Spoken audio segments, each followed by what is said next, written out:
Hi everybody, it's the Soap Man, and it's finally time to cut the soap I made. If you watched the video, I used soap that didn't turn out the way I was hoping. I finally got an order of Kokum butter, Kokum butter. Was excited to use it. Turned out great. I've even used one. It's a great bar of soap, but the way it looks just was not what I was expecting. I kept it cool, and the pink turned ashy, the yellow oxide has spotty, and the gray is just kind of just not what I was wanting. Got a few pieces left I'll do in a recipe at some point, but I ended up cutting it up into cubes and making hot process and cold process. So the ones I cut up into cubes I've already cut because it was hot process and I didn't want it to get too hard. Went ahead and cut these already, okay? They really look nice. I put titanium dioxide in hoping it would brighten it up some more, but actually, most of us know, unless you really get into some of these fancy recipes, your hot process is kind of your rustic looking, and I kind of like that anyway. I also made a cold process batch where I shaved it with a cheese grater and shaved it down to confetti, made a confetti soap with a white top on. That's what I'm cutting right now. This has been in the mold for 3 days. I barely got it out of the mold without ruining the outside of it, and it's still really soft.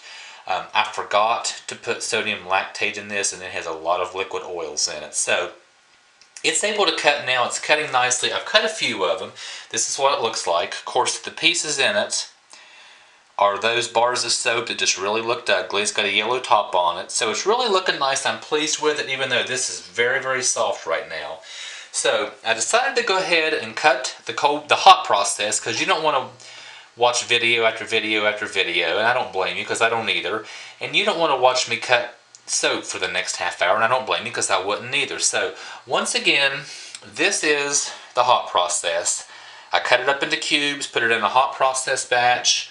This is the cold process. I shaved it down with the cheese grater, put it in a white base, put the yellow top on top of it, and I'm pleased with it. I'll go ahead and cut a few of them just to kind of give you an idea of what we're looking at. But the point of this video is to show that sometimes it happens to all of us, happens to the best of us. We make a soap, doesn't quite turn out the way we'd hoped. Not as nice as we were hoping.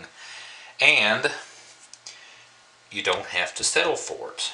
You can always use it, chop it up, shave it down, cut it up, whatever you want to do. Use it as embeds in another soap.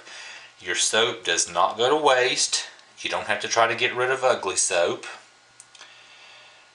And I like the way this looks. I'm very, very pleased with the way this one looks. I like both of them, the hot and the cold process. The hot process has brambleberries, apple sage in it, which I like because it holds its scent very well. The cold process that I'm cutting right now has brambleberries electric lemonade cocktail, which I just recently used, but really like because it performs well and it holds its smell great in cold process. It's awesome. So both of these scents are a favorite of mine. I've used the apple sage many times. This is my first time in an actual batch. I used it in the electric lemonade I used in a sample batch. This is my first time using it in an actual batch. But I love both of them. They're both doing great, and it really smells good in the soap lab. So I'm going to go ahead and cut one more here. You see it's still soft, even like pulling it away from the cutter. And keep in mind, folks, it sat in the mold for 3 days. It had a lot of liquid oils in it. And it's still soft. I'm still having to kind of shape it. So, to keep from boring you half to death, let me set this aside. I'm going to finish this off camera. You get the gist of it. The video is out there making it. Making the hot process. Getting rid of soap that I did not like because it was ugly. The cold process. Getting rid of some of that same soap that I didn't like because it was ugly. I've turned ugly soap into very nice looking soap. Now generally I like to keep 4 batches of soap, 4 weeks, 4 batches of soap ahead. I actually have 5 now because I give one out every Saturday. I'll probably not be recording for a couple of weeks. I'll probably be out of the picture for a couple of weeks because I actually have 5 weeks of really good soap right now. So I may be out for a little while, but anyway, I will be back. Those of y'all who subscribe, those of you who enjoy, those of you who leave the nice comments, thank you so much, and I will be back in probably a couple of weeks. I'll see you later. Goodbye.